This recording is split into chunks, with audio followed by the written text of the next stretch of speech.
your orientation. So tell us, how was you as a student? We've heard that you were a backbencher. मैं बताता हूँ ये ना back bencher ना बड़ा अब्यूज टर्म हो गया आजकल ना हर किसी को ना कूल बनने के लिए बैक बेंचर बोलना पड़ता है बैक बेंचर बोलना अच्छा लगता है बट फ्रैंकली स्पीकिंग कि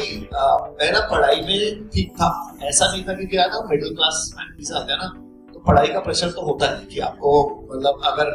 मतलब मैंने तो मतलब मेरी मॉम डैड से बहुत मतलब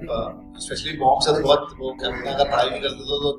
थप्पड़ भी खाए हैं पढ़ाई करने के लिए You have been also वो वाला फेज. हाँ मतलब ऐसे ही होता था पढ़ाई ना करो तो मार्क्स के लिए ना एक टाइम पे वो होता था तो मैंने वो फेज देखा था ऐसा नहीं है कि I was like a topper I used to study decently well but I had phases जैसे मैंने जब सीए किया था तो स्कूल में मैंने ज्यादा पढ़ाई नहीं करी स्कूल में आई वाज लाइक एवरेज फिर मेरे को कॉलेज में जाके रियलाइज हुआ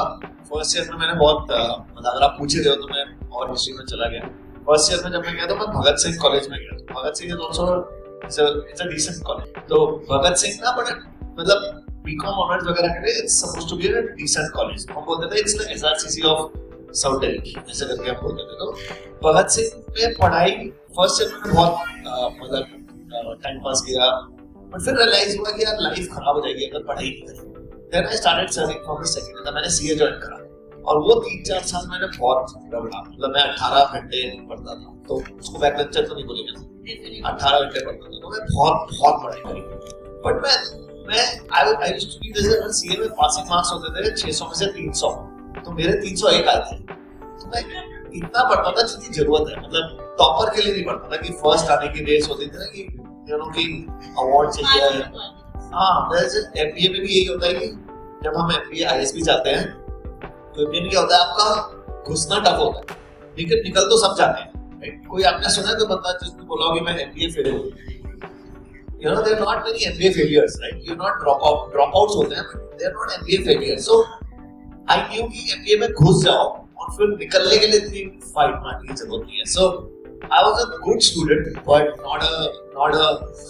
academically focused crazy मतलब इतना पागल नहीं था कि मुझे फर्स्ट मतलब मैंने एक्चुअली में एक और चीज होती थी कि जब मैं सीए के लिए जा रहा था मैंने देखा कि स्टूडेंट्स जब वो खिंचते हैं तो वो बहुत ज्यादा कई टाइप की एक ब्रीड होती है जो बहुत पागल होती है मार्क्स के लिए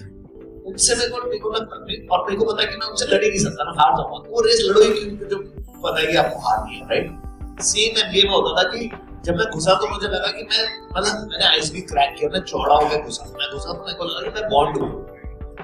लेकिन जब मैंने वहां पे लोगों को देखा तो हर कोई बॉन्ड था और हर कोई बहुत पढ़ रहा था हर कोई फाइट मार रहा था तो मैं सोचा भाई ये रेस में मैं मतलब ये रेस होगी ये रेस मैं उसी रेस में भागूंगा जिसमें पता है कि आप फर्स्ट आओगे तो मैं भागी I left the race separately. I said let them win it. I don't want to. I want to live my life. I want to enjoy my life. So I was not a part of any society or anything, but I passed out of ISB zone. So since आपने बोला कि CA चल रहा था और CA में ज़्यादा मतलब कहीं ना कहीं आप उसमें मेहनत कर रहे थे as compared to your college. So CA में जब बोरिंग है sort of bored वाला टाइम आ रहा तो what did you do? Like we feel that like very distractions हो जाते हैं we get bored. So how did you cope with that? मैं पहले ना एक टाइम पे जब हम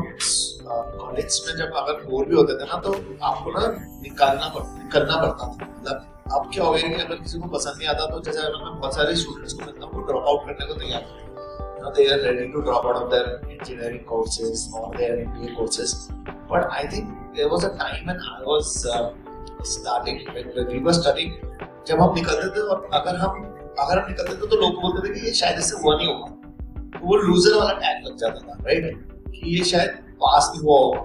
या फिर इससे अटेम्प्ट नहीं क्लियर हो रहे होंगे या फिर इसकी बस की नहीं होगी वो बहुत स्ट्रेस देता था हमारे को तो मैंने सोचा था कि सीए मेरे को जब मैं सीए कर रहा था तो मुझे समझ आया कि मुझे ज्यादा पसंद नहीं फाइनेंस अकाउंट्स इतना मजा नहीं आता था तो मैंने सोचा कि यार निकल जाता हूँ I was, you know, because there was a course called foundation course. तो आप foundation course में करते हो ना, I was 21 when I became a CA. तो वही होता है कि निकल गया, मतलब होता है ना कि निकलना जरूरी है, निकल गया उसके बाद मैंने finance की तरफ देखा नहीं. I was like, I'm done with accounts and finance, but I could not leave it in between. To answer your question, I just wanted to complete it and you know एक degree का ना एक value तो होती है, जैसे आपका institute भी है, आपने कर लिया और आपका इंस्टीट्यूट का एक एमबीए का एक इंस्टीट्यूट का टैग आपके साथ लग जाता है, it helps you all your life. So CA का एक टैग आज आप पूछ तो मारो ना कि यू आर अ सीए, आप पूछ तो मारो ना एमबीए की आईएसबी से, तो ऑटोमेटिकली ना ना औकात बन जाती है लाइफ में कि भाई तुमने ये पढ़ाई कर ली ना, ये टिक मार्क लग जाते हैं, ब्रांड्स होते हैं। मतलब I am a big marketer, I believe in brands. तो मुझे लगता है कि अगर आपने जितनी ये टैग्स अपनी लाइफ में ले लिया, अच्छी कंपनी का टैग लग गया, जैसे मेरे साथ दराव है, मैंने केपीएमजी में काम किया है, जेबीएल में काम किया है, सीए कर रहा हूं, तो ये टैग के लिए मैं बहुत काम करता हूं। ये टैग लग जाए एक बारी तो लाइफ में मतलब यू नो हो जाता है brands. So it's just personal branding.